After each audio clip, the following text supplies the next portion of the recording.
Hi, I'm Janet Massline, and this is another Moment in the Mass. I'm pretty sure you've heard bells in and around our churches.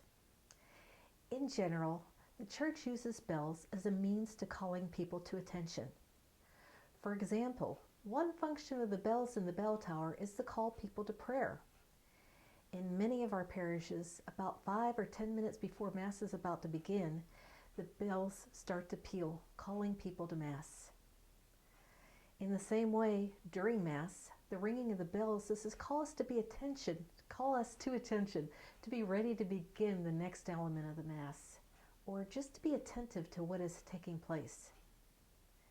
Since we're people of senses, sounds are very important in our worship, whether it is in the quiet of the moment, or the singing of a congregation, or the reading of the prayers. The sounds of the bells does add to the reverence of the Mass.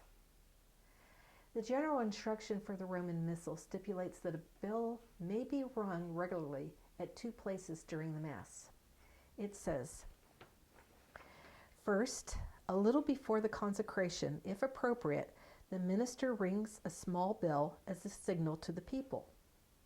And then second, the minister also rings a small bell at each elevation of the priest, according to local custom. You may wonder how the tradition of bells started. Mass was celebrated in Latin for over 1,500 years. It was celebrated in Latin even after Latin was no longer the language spoken by the people. And over time, fewer and fewer people really understood the language. So a bell was rung to remind them of what was happening. After the Second Vatican Council, Mass was again permitted to be celebrated in the language of the people.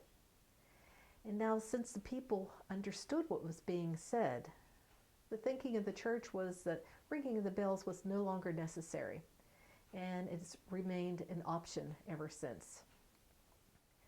In our Archdiocese, though, you'll usually hear bells being rung during the Eucharistic prayer. But why still ring the bell? By ringing the bells during the holiest moments of the Mass, we receive that subtle reminder to pay attention. Jesus is coming. He'll soon be with us in the Eucharist.